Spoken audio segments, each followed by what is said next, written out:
A cowboy said to a rich girl, "It's too late for rent. My heart is already yours." Wild West love story. Red Hollow was a small town under a wide and golden sky.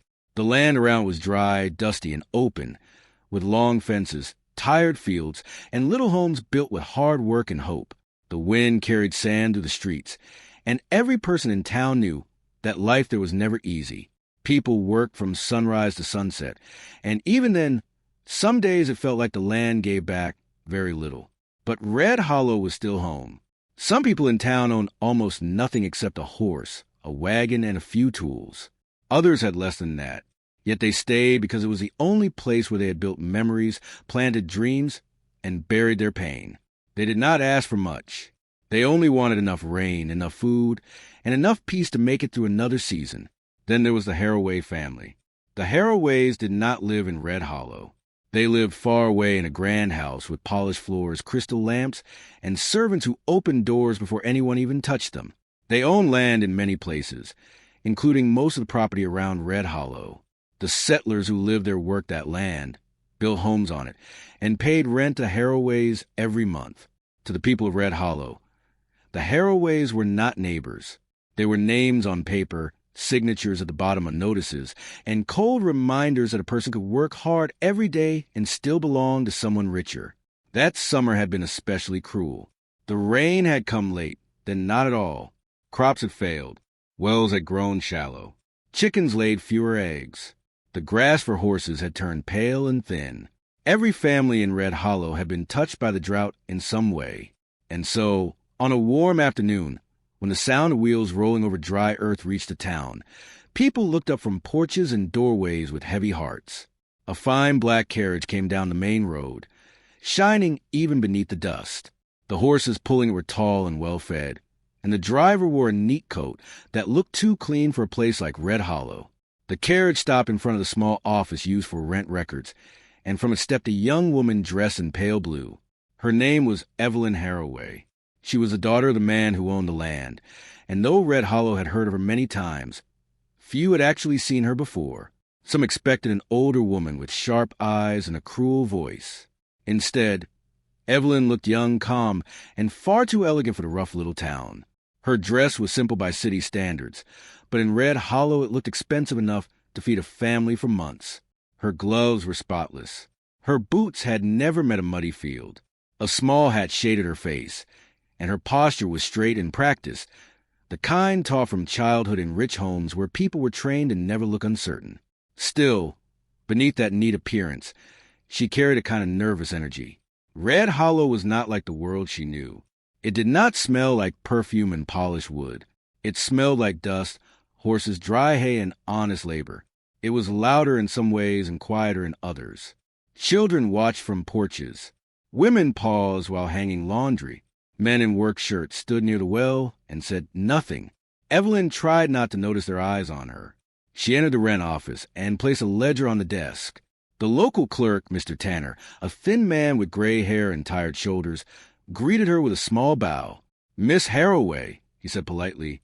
"Good afternoon, Mr. Tanner." Evelyn replied, "I hope the records are ready."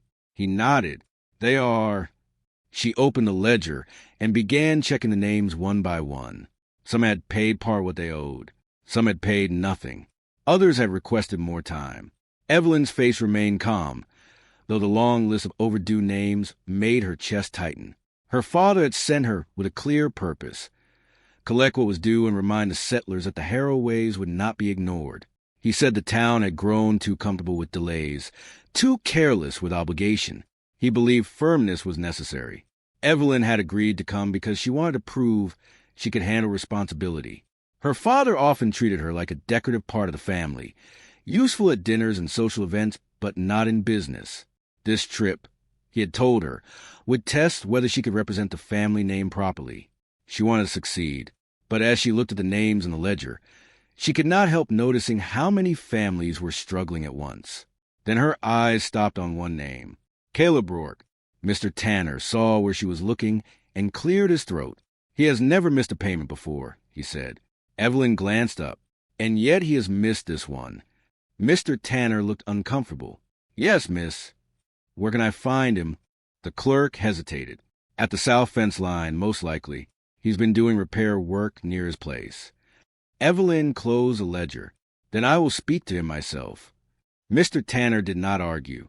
He simply gave her directions and watched her leave. Outside, the heat was bright and steady. Evelyn stepped carefully around a muddy patch near the horse trough and made her way toward the southern side of town. The homes became farther apart there, with more open land between them.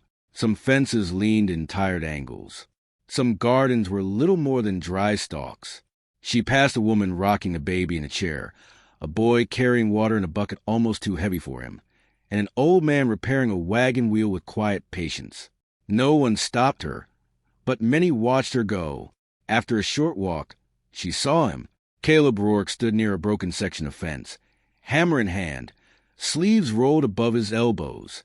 He was taller than she expected, with sun-browned skin and broad shoulders shaped by years of work. His hat cast a shadow across his face, but she could still see the calm in him. He was not rushing. He was not complaining. He worked with steady focus, as though the whole world could wait until the fence was done. A horse grazed nearby, thin but peaceful. The little house behind him was plain and worn, but clean. A patch of land beside it showed signs of recent effort, even if the crop had not answered that effort kindly. Evelyn stopped a few steps away. "Mr. Rourke?" He turned at the sound of her voice. His eyes settled on her, and for a moment he simply looked. Not rudely, not boldly, just directly, as if he wanted to understand why someone like her had come all the way out there. "Yes, ma'am," he said. His voice was low and even. "I'm Evelyn Haraway." "I know." That surprised her. "You do?" He gave the smallest hint of a smile. "News travels fast in a town like this." She straightened slightly. "Then you know why I'm here." He rested the hammer against a fence post. "I can make a guess. You have overdue rent." He nodded once. "I do." She waited for an explanation. When one did not come, she felt irritation rise. "Do you intend to pay it?" He looked toward the field for a second, then back at her. "I intended to. That is not the same thing." "No," he said, "it isn't." Evelyn drew in a breath. She had prepared herself for pleading, excuses, maybe even anger, but his calm answer left her unsure how to continue. "The Haraway family expects payment on time." "I know that too." She frowned. "Then why haven't you paid?" He did not answer right away. Instead, he picked up a loose plank and fitted it carefully into place. The quiet tick of wood against it made her more impatient than shouting would have. "Mr. Rourke," she said more sharply, "I asked you a question." He hammered the plank once, twice, then set the tool down again. When he finally faced her, there was no fear in his expression, no shame either, only a kind of honesty that made her feel strangely unsteady. Then he said very simply, "It's too late for rent. My heart is already yours." Evelyn stared at him. For one long second, the whole dry world seemed to stop moving. The wind slowed. The horse lifted its head. Somewhere far away, a screen door creaked open and shut.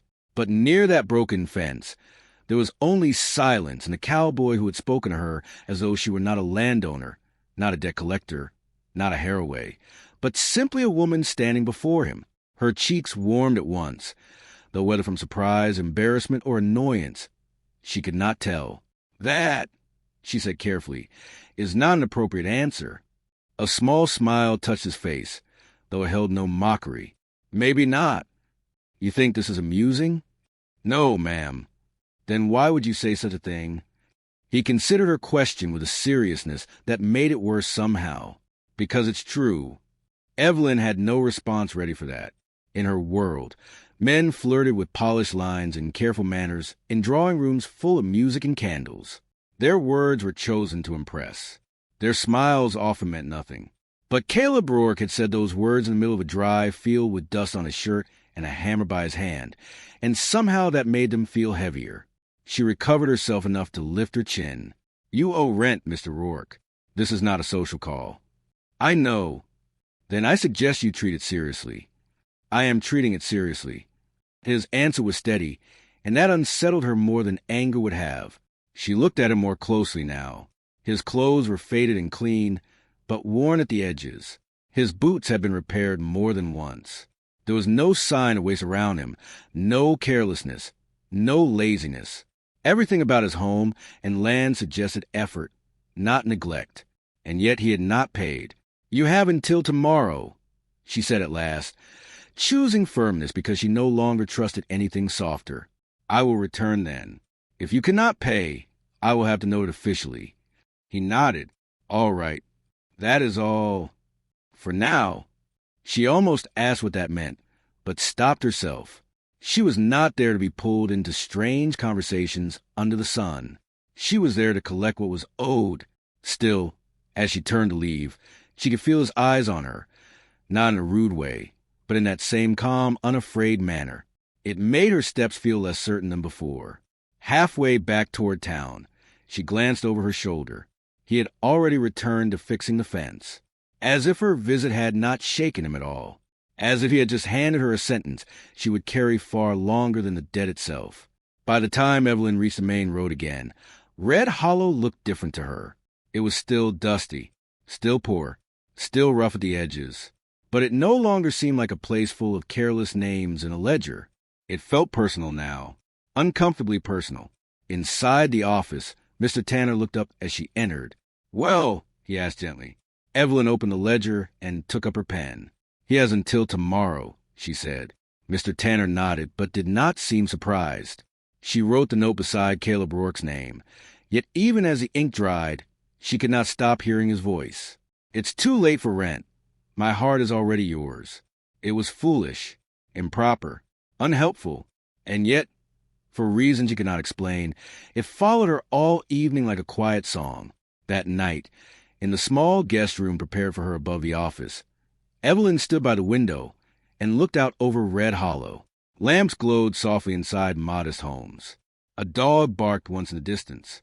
Somewhere, someone laughed, tired but sincere. She had come to collect debts, to prove herself, to show she could be as firm as her father. Instead, one cowboy with kind eyes and an impossible answer had left her with a question she could not shake. Why had a man on the edge of losing everything looked more at peace than she was? And why did she already know she would return tomorrow, wanting more than rent? The next morning in Red Hollow came quietly, but not peacefully. The sun rose the same way it always did, slow and warm over the dry hills, but the air carried a kind of tension that people could feel without speaking. Doors opened earlier than usual. Men stepped outside and looked down the road. Women spoke in low voices. Even the animals seemed restless. Word had spread. The Haraway girl had come, and she was coming back. Inside the small office, Evelyn Haraway stood near the window, holding her ledger tightly. She had slept very little. Every time she closed her eyes, she heard the same words again and again.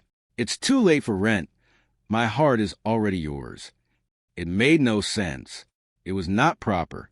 It had nothing to do with money or land or duty. And yet, it stayed with her like a thought she could not push away. She told herself she would handle things differently today. More firm, more direct. No strange conversations. No distractions. Just business. Mr. Tanner watched her quietly as she prepared to leave. "You're going back to him?" he asked. "Yes." He hesitated. "Miss Haraway, Caleb Rourke is not like the others." Evelyn closed her ledger. "Everyone says that." Mr. Tanner gave a small nod. "Because it's true." She did not ask what he meant. She simply stepped outside again, the sunlight falling across her pale blue dress, and began walking toward the south side of town. But this time, something was different. People were watching her more closely, not just with curiosity, but with something else. Hope. She did not understand why. When Evelyn reached Caleb's land, she did not find him alone. There were 3 other men near the fence, working beside him. One was older, with gray in his beard. Another looked younger, barely more than a boy. The third leaned on a shovel, clearly tired. They were repairing more than just one broken section now. The fence line stretched long, and parts of it had clearly been damaged for some time. Caleb stood in the middle of it all, giving quiet directions, helping where needed, moving steadily from one task to another. He noticed her arrival almost immediately. "Morning, Miss Haraway," he said. The other men stopped working and stepped back slightly. They removed their hats, not out of respect for power, but out of simple manners. Still, their faces were tense. Evelyn glanced at them, then back at Caleb. "I asked to speak with you," she said. He nodded. "You are speaking with me." She frowned slightly. "Alone." Caleb looked at the men, then back at her. "They can stay. They are not involved in this matter." "They are," he said calmly. That answer irritated her more than it should have. "This is between you and the Haraway estate." Caleb shook his head once. "Nothing here is just between one man and a name on paper." Evelyn did not like that answer, but she also could not fully argue with it. The older man stepped forward slowly. "Miss," he said gently, "we're not here to cause trouble. I did not say you were. We just came to help him finish this fence." Evelyn looked around again. The tools, the effort, the shared work. It was clear they were telling the truth. "Why?" she asked. The younger boy spoke this time. "Because he helped us last week." Evelyn's eyes moved back to Caleb. "Helped you how?" The boy looked down. "Our roof broke during the windstorm. He fixed it." "And you?" she asked the older man. "My well went dry," he said. He shared his water. The third man lifted his shovel slightly. "My horse got sick. He stayed up all night to take care of it." Evelyn felt something shift inside her. She turned back to Caleb. "You helped all of them?" He shrugged lightly. "They needed it." "And your own work?" she asked, gesturing to his land. "Your own payments?" "They can wait." "No, they cannot," she said firmly. "That is exactly the problem." For the first time, there was a slight tension in Caleb's expression. Not anger, but something deeper. "Depends on what you think the problem is," he replied. Evelyn took a step closer. "The problem is that you owe rent. The problem is that you have not paid it. And the problem is that you do not seem concerned about that." Caleb looked at her steadily. "I am concerned." "Then why have you done nothing about it?" He paused and spoke quietly. "I did do something." She crossed her arms. "What?" "I made sure no one here went hungry." Evelyn opened her mouth to respond, but no words came. For a moment, she simply stood there, caught between what she'd been taught and what she was seeing. "That is not your responsibility," she said at last. "Maybe not by your rules," Caleb answered, "but it is by mine." The wind moved softly through the dry grass. Evelyn felt her grip on the situation slipping. "You cannot ignore your obligations." "I didn't ignore them," he said. "I chose differently." "That is not how the world works." Caleb gave a small, almost sad smile. "Maybe that's the problem." The silence that followed was heavy. The other men stepped back further, giving space but still listening. This was no longer just about rent. Everyone could feel it. Evelyn looked down at her ledger, then back up. "You still owe," she said, though her voice was less certain now. "I know. And you cannot pay today?"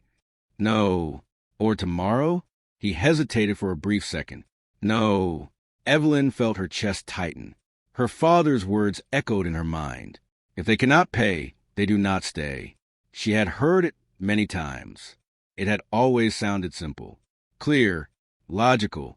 But standing there, looking at the people around her, the tired faces, the worn hands, the quiet dignity, it did not feel simple anymore. "If you do not pay," she said slowly, "you may be removed from this land."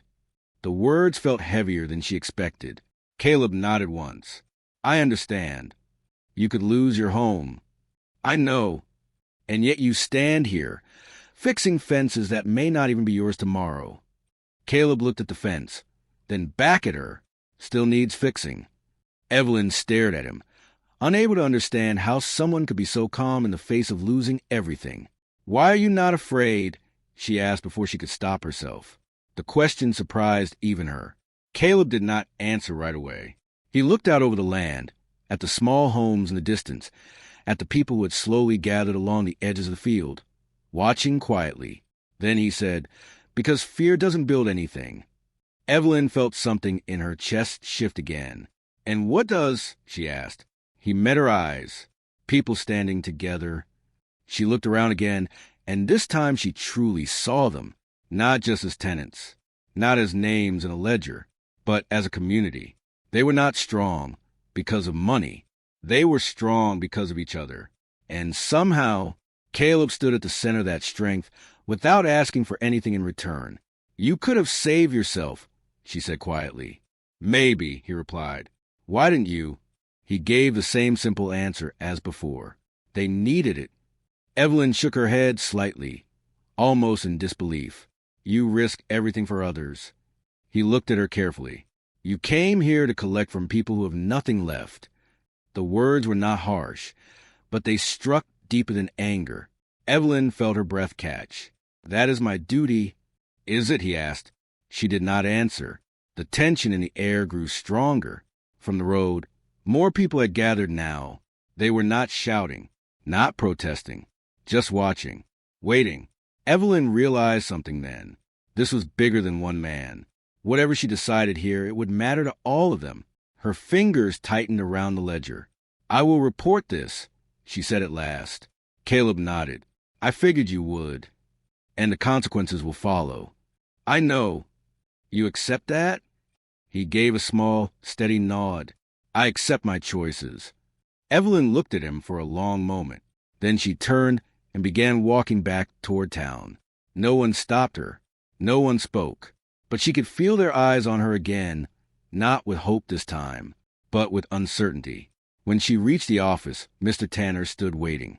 "Well," he asked softly. Evelyn placed a ledger on the table, but did not open it right away. "He cannot pay," she said. Mr. Tanner sighed quietly. "I see. And he does not intend to leave." The clerk looked down. No, he wouldn't. Evelyn finally opened the ledger and stared at Caleb Rourke's name. The ink from yesterday's note was still fresh. Her hand hovered over the page. She knew what she was supposed to write next. Eviction pending. Failure to comply. Immediate action required. But her hand did not move. Instead, her mind replayed everything she had seen. The broken fence being repaired. The men working together. The quiet strength in Caleb's voice. People standing together. Her grip on the pen tightened. "Miss Haraway?" Mr. Tanner said gently. She did not answer. After a long moment, she finally wrote something beside Caleb's name, but it was not what her father would have expected. That evening, as the sun began to set, Evelyn sat alone in her room again. The sky outside burned orange and gold, fading slowly into deep blue. She should have felt accomplished. She had done her duty. She had gathered information. She had made a report. But instead, she felt something else.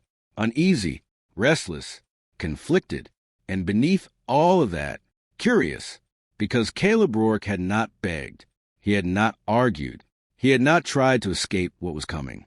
He had simply stood his ground and chosen others over himself. Evelyn had been raised to believe that strength came from control, from ownership, from power. But today, she had seen a different kind of strength, and she did not yet understand it.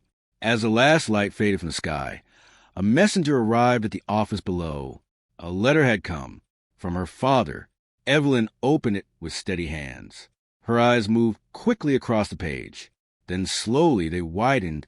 Her breath caught, because the orders were clear, cold, final, and they would change everything. The night after Evelyn read her father's letter felt longer than any night before. She did not sleep. The words stayed in her mind, clear and sharp. Immediate action will be taken. Remove all who cannot pay. No delays. There was no confusion in those lines. No room for discussion. Her father had already decided. The settlers would be forced out. Evelyn stood by the window for hours, watching the quiet town. Lamps slowly went out one by one. The soft sounds of Red Hollow faded into silence. But inside her, nothing was quiet. She thought of Caleb, of the way he had stood without fear, of the way others had stood beside him. And for the first time in her life, Evelyn felt something she had never truly faced before. Doubt. At sunrise, Red Hollow did not wake gently. The sound came first. Horses, many of them, heavy, fast, and purposeful. People stepped outside their homes, eyes wide, hearts already sinking because they knew, before they even saw, that this was not a normal visit. A group of men rode into town. dressed in dark coats, their faces serious and cold. They were not from Red Hollow. They did not belong to this land. They belonged to power. They belonged to orders. And today, those orders had come from the Haraway estate. Doors opened quickly. Mothers pulled children closer. Men stood in front of their homes, uncertain but steady. No one ran, but no one felt safe. Evelyn stepped out of the office just as the riders reached the center of town. Her heart dropped. It was real, faster than she expected. One of the men, clearly the leader, stepped down from his horse. He was older, with a hard face and sharp eyes. He looked around the town as if measuring it. Then his gaze fell on Evelyn. "Miss Haraway," he said. Evelyn forced herself to stand straight. "Who sent you?" The man raised an eyebrow slightly. "Your father." She swallowed. "I was not informed you had arrived as soon. We were told not to delay." Her chest tightened. "This matter is still under review," she said quickly. "I have not completed my assessment." The man shook his head once. "Orders are clear. Remove those who have failed to pay." Evelyn took a step forward. "You will wait." It was the first time she had spoken with real force. The man studied her for a moment. Then he said calmly, "We are not here to debate, miss." The words were respectful, but final. Evelyn realized something in that moment. Her name had brought them here, but it would not stop them. Without another word, the men began moving.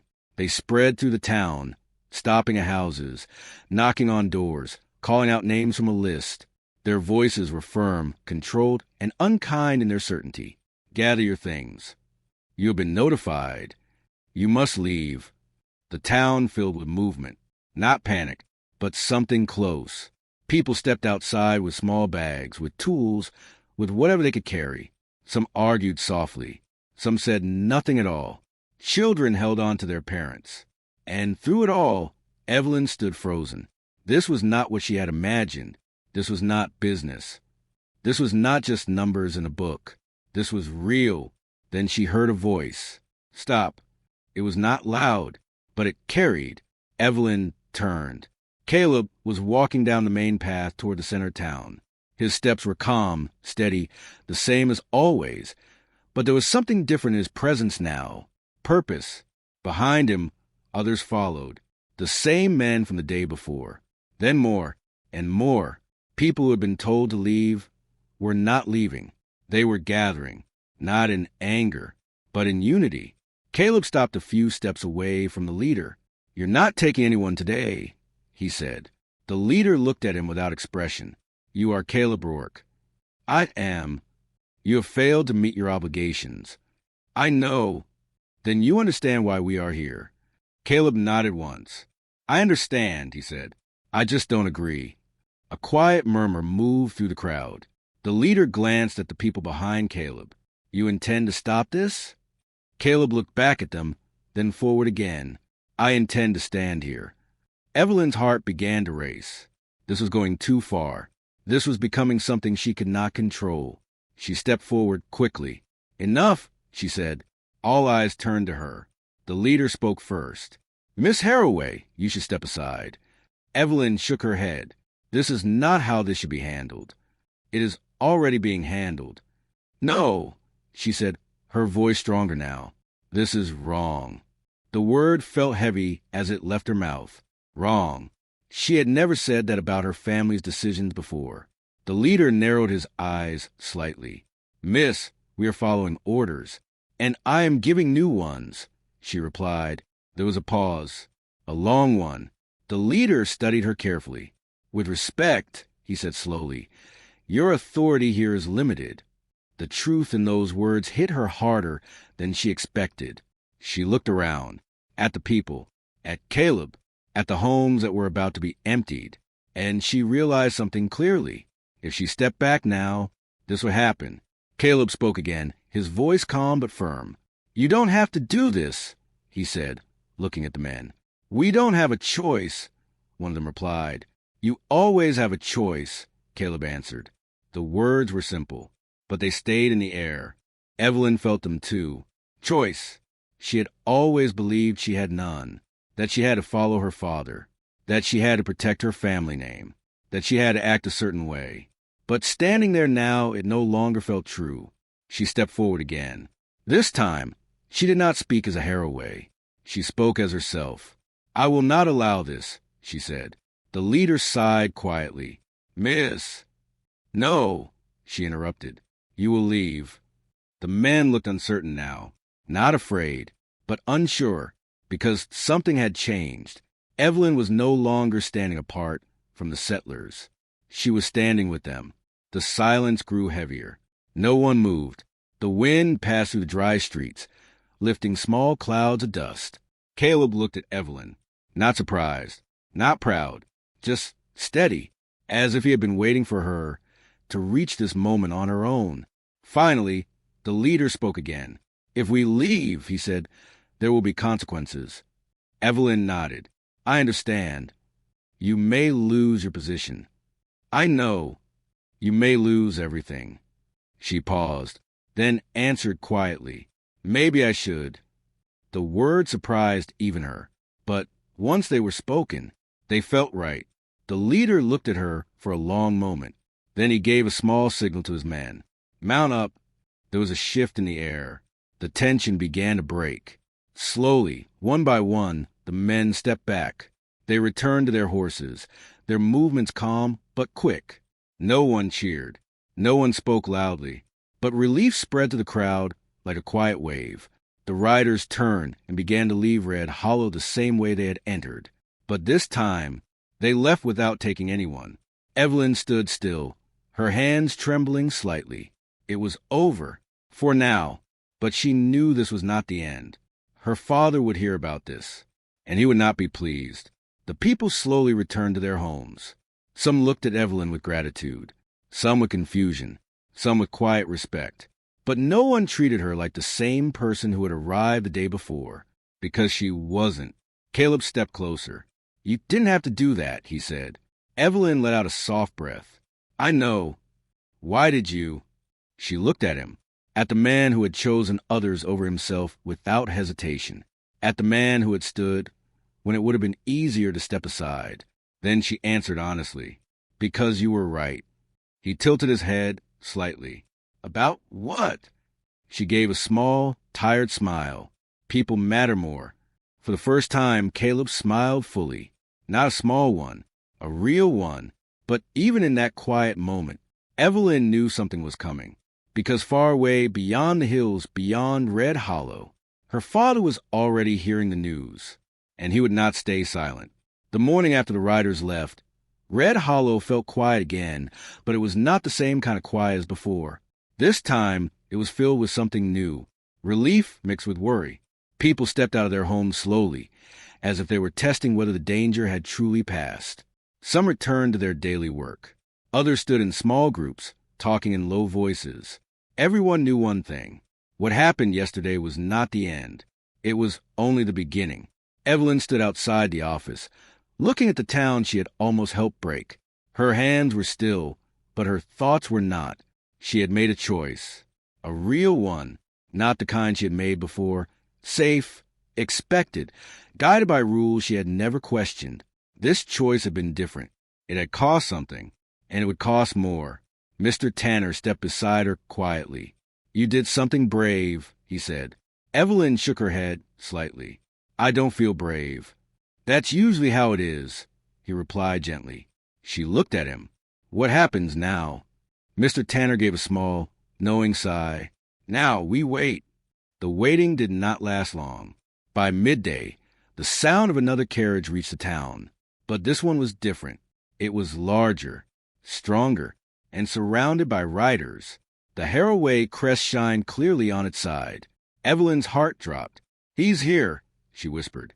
Mr. Tanner nodded once. "Yes." The carriage stopped at the center of Red Hollow. The door opened, and out stepped Edward Haraway.